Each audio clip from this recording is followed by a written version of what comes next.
अस्सलाम वालेकुम। वो लोग जो एआई राइटिंग में थोड़ा एडवांस नेक्स्ट लेवल पर जाना चाहते हैं, ये वीडियो उनके लिए है।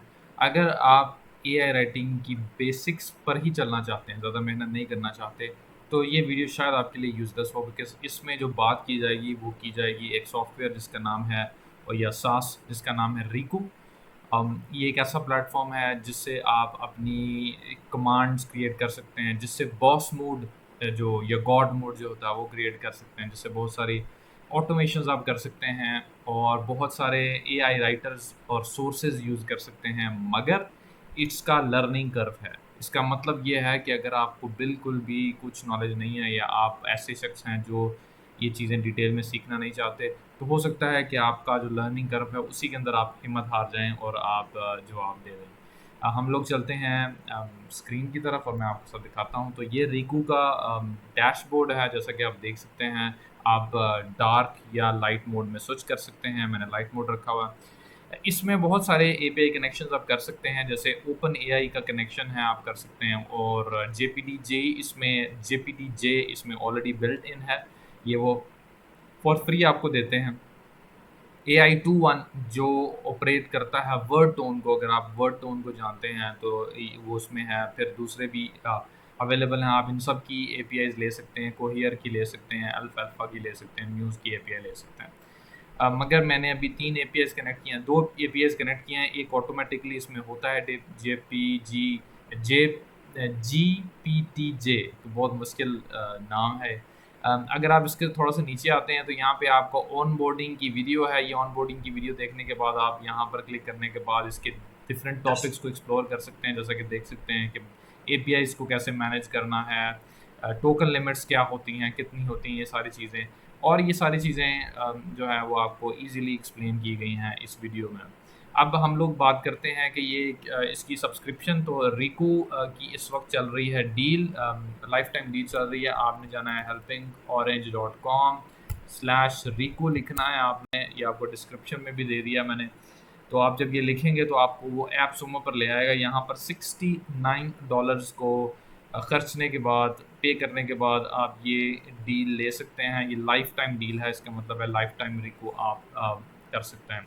इसमें क्या-क्या चीज़ें अवेलेबल हैं, इसमें आपको अवेलेबल है लाइफ टाइम एक्सेस और सेंट्रल एग्रीगेटेड प्लेग्राउंड, मतलब एक प्लेग्राउंड ये सारे, क्योंकि ये हर एआई ओपन सोर्स का डिफरेंट प्लेग्राउंड होता है जिस पे आप प्ले कर सकते हैं। तो वो सेंट्रल आपको प्लेग्राउंड दे देता है, और डेफ़िनेटली आपको प्रॉम्प्ट्स मिलती हैं जो मैं आपको अभी दिखाता हूँ। और अगर आप इसके रिव्यूज़ देखें तो इसके 57 रिव्यूज़ हैं, और ज़्यादातर पॉज़िटिव रिव्यूज़ हैं, जैसा कि आप स्क्रीन पर देख सकते हैं। मैं भी आपको रिव्यू ही देने वाला हूँ। Rico is the final product you need for writing. Rico is the one you have been looking for. Groundbreaking AI solution by an amazing founder. तो लोगों ने अच्छी बात की हुई है, और इसीलिए मैंने भी इसके बारे में सर्च किया कि ये क्या है। तो आप चलते हैं, अब यहाँ पर आप मेरे रेफ़रेंस से बाय करेंगे तो आप सेम प्राइस ही बाय करेंगे, मुझे थोड़ा-सा कमीशन मिलेगा। अब चलते हैं प्लेग्राउंड पर, गो टू प्लेग्राउंड, ये इसका प्लेग्राउंड है। प्लेग्राउंड में आप डिफरेंट तरह के चीज़ों से प्ले कर सकते हैं। बेसिकली जीपीटी जे जो है वो नॉर्मल है। इधर आप फॉर एग्जांपल उसको लिखते हैं right headline ideas for dog food. I am just thinking out loud. इसको करते हैं और देखते हैं कि ये क्या जनरेट करता है। तो ऐसे आप इसको कमांड्स दे सकते हैं, ये आपकी कमांड पूरी करता है, ठीक है। इसके अलावा मैंने उसको बोला था हेडलाइन आइडियाज़ दो, मगर उसने एक आर्टिकल लिख दिया। खैर, ये इसका प्लेग्राउंड है। इसका मैं आपको बताता हूँ कि कहाँ पर ये ज़्यादा काम की चीज़ है। इसका ये टेम्परेचर है, टेम्परेचर से मुराद ये है कि क्रिएटिविटी। टॉप पी से मुराद ये डाइवर्सिटी, इसका मतलब है कि अगर आपके लेस पी होंगे तो आपकी टोकन कंजम्पशन लेस होगी, मगर आपको जो है वो कम कॉन्टेक्स्ट की चीज़ मिलेगी। और आउटपुट टोकन कितना कितना बड़ा आर्टिकल लिखना है, तो आप यहाँ पर तकरीबन 700 वर्ड का एक आर्टिकल लिख सकते हैं मैक्सिमम, ठीक है। और स्टॉप सीक्वेंस को क्या रखना है, इसको आप चेंज भी कर सकते हैं। इसके अलावा जब आपने सारे एपीआई कीज़ दे दिए होंगे, जैसे ओपन एआई का आपने दे दिया होगा, तो ओपन एआई के अंदर आपको कुछ फर्दर मॉडल्स मिलते हैं। तो इसका जो डाविंची मॉडल है वो सबसे ज़्यादा एडवांस्ड है, आप वो चूज़ करके इसको बोल सकते हैं कि इसके बारे में लिखो। इसी तरह सबसे सस्ता और सबसे तेज़ तरीन मॉडल एडीए है, जो बहुत कम कॉस्ट करता है आपको, और आप इसे ले सकते हैं। ये जो ओपन एआई है ये आपको पेड मिलता है, इसमें आपको पे करना पड़ता है, मगर उसकी कॉस्ट बहुत ही मुनासिब है।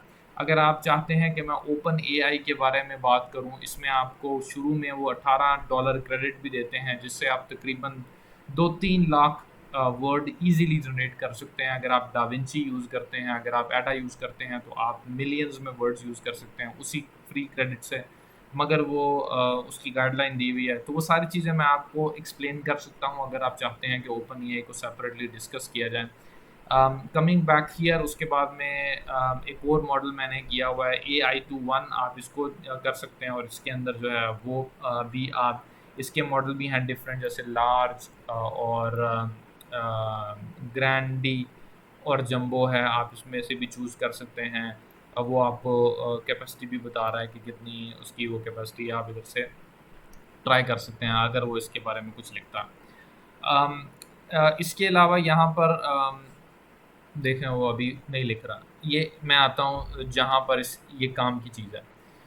काम की चीज़ ये ऐसे है कि यहाँ पर लोग प्रॉम्प्ट्स बनाते हैं, और जो जिसको ट्रेन करते हैं, और वो प्रॉम्प्ट्स आप यूज़ कर सकते हैं। तो जैसा कि आप देख सकते हैं कि डिफरेंट तरह की प्रॉम्प्ट्स हैं, like accommodation code, social media engagement, product reviews, listicle post, generate blog paragraph.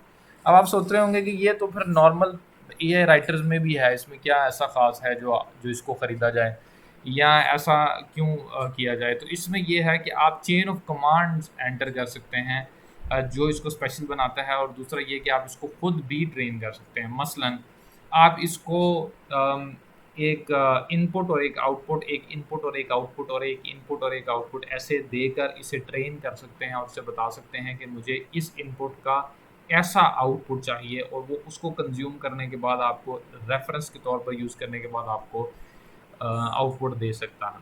अब जाते हैं माई प्रॉम्प्ट्स में आपकी सेव प्रॉम्प्ट्स है, मेरी कोई अभी सेव प्रॉम्प्ट नहीं है। अगर आप जाते हैं क्रिएट अ न्यू चेन की तरफ, तो वो आपसे ये क्या चेन क्या चीज़ है, दो तरह की चेन है, स्टैटिक चेन है और सीक्वेंशियल चेन है। स्टैटिक चेन क्या है कि फॉर एग्जांपल आपको एक ही आउटपुट से आप मिसाल के तौर पे आपने उसको बोला कि मुझे लेट्स से ये जनरेट करके दो, लेट्स से मुझे एक पैराग्राफ जनरेट करके दो और एक लिस्ट जनरेट करके दो, ठीक है। अब आपने दो चीज़ें बोली। स्टैटिक ये है कि वो इन दोनों के लिए एक ही इनपुट लेगा जो आपने शुरू में दी होगी। तो फॉर एग्जांपल आप उसे बोलते हैं कि health benefits of carrot juice for example, तो वो उसी से लिस्ट जनरेट कर देगा और उसी से वो पैराग्राफ जनरेट कर देगा, ठीक है।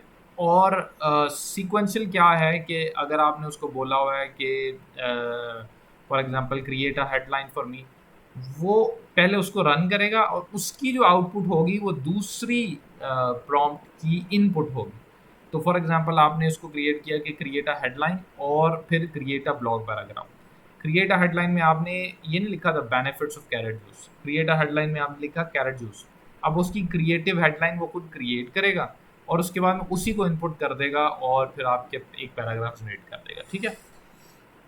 तो कैसे करते हैं, आप चूज़ प्रॉम्प्ट चेन कर देते हैं, जैसे करते हैं तो वो पहली चीज़ ले आता है कि पहली प्रॉम्प्ट क्या है। आप मल्टीपल प्रॉम्प्ट्स क्रिएट कर सकते हैं, तीसरी चौथी भी क्रिएट कर सकते हैं। तो आप for example generate blog paragraph, right paragraph context. मिसाल के तौर पे आपने पहला लिख दिया ब्लॉग पैराग्राफ, ठीक है। मिसाल के तौर पे मैं ले लेता हूँ ये सीक्वेंशियल, ठीक है। मैं इधर चला जाता हूँ और मैं ले लेता हूँ सीक्वेंशियल, ताकि ये जो है वो आपको पता चल जाए, ठीक है। सीक्वेंशियल ले लिए, सीक्वेंशियल लेने के बाद चूज़ प्रॉम्प्ट्स टू चेन कर दिया और मैंने इसको बोल दिया कि तुम जो है ना वो जनरेट ब्लॉग पैराग्राफ, और मैंने उसको एंटर कर दिया। अब ये पहली प्रॉम्प्ट थी। दूसरी प्रॉम्प्ट क्या है, जो रिज़ल्ट उधर से आएगा वो उसके बाद में उसको लेगा और उसको लेने के बाद वो फिर जो है अगला जो है वो करेगा। तो यहाँ पे वो था कॉन्टेक्स्ट था, उसको सर्च कर लेते हैं फॉर एग्जांपल कॉन्टेक्स्ट, पैराग्राफ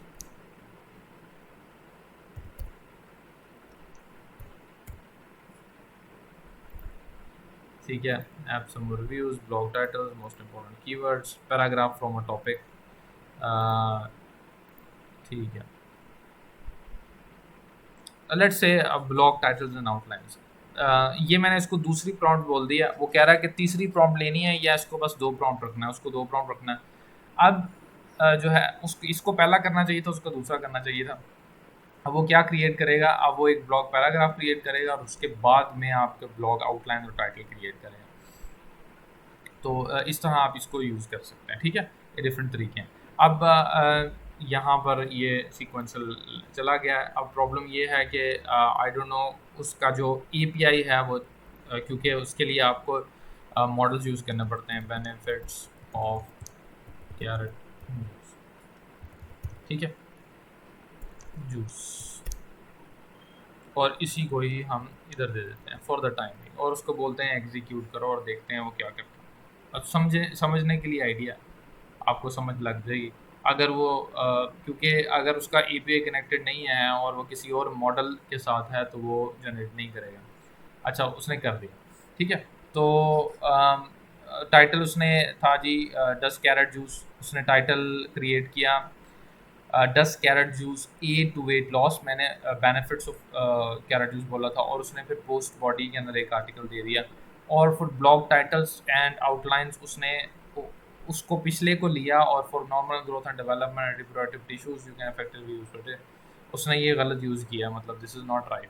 मगर इससे क्या होता है कि अगर आप सिक्वेंशियल करते हैं तो वो इसकी आउटपुट उसमें यूज़ करता है, अगर आप सही सिक्वेंशियल्स करते हैं उसकी आउटपुट अगले में यूज़ करता है, उसकी आउटपुट अगले में यूज़ करता है। तो अगर आपने एक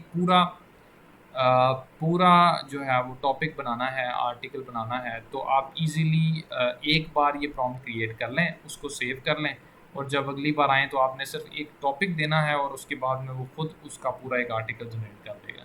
अच्छी बात ये है कि आप इसको ट्रेन कर सकते हैं, आप इसको इस्तेमाल कर सकते हैं, जैसा कि मैं आपको बता रहा हूँ। अगर आप डैशबोर्ड में जाएँ तो यहाँ पर आप एपीआईज़ कनेक्ट करेंगे, जितने आपने एपीआईज़ कनेक्ट करने हैं वो आपके यहाँ पर शो कर देगा। तो ये था ओवरऑल रीकू का एक ओवरव्यू। अगर आपकी समझ में आता है और आपको लगता है कि आप अच्छा, इसमें मज़े की बात ये है कि आप इसमें काफ़ी कुछ कर सकते हैं, जैसे सिंपल लैंग्वेज से कोड जनरेट कर सकते हैं। इसमें बहुत सारे उन्होंने प्रॉम्प्ट्स दिए हुए हैं जो बड़े मज़े के प्रॉम्प्ट्स हैं, क्योंकि आप खुद प्रॉम्प्ट्स बना सकते हैं, तो you can do whatever. For example वो कहता है कि सारे नंबर्स को कन्वर्ट कर दो वर्ड्स में, जैसे 1000 लिखा है 1000, उसको 1000 कर दो आपके टेक्स्ट में, तो ये आपको वो कर देगा। इसमें आप लिखेंगे कि भी ये एक शीट दे रहा हूँ, इसमें से जो है वो मे के बाद की जो ट्रांजैक्शन है वो निकाल दो, वो आपको निकाल देगा। मतलब एआई जो कुछ कर सकता है वो उसमें आपको ऑप्शन दे देते हैं। तो काफ़ी कुछ मैंने देखा है इसमें, काफ़ी कुछ एक्सप्लोर करने के लिए। तो that's it for today's video. अगर आपका कोई सवाल है, अगर आपको कोई कमेंट है तो आप कमेंट सेक्शन में कीजिए।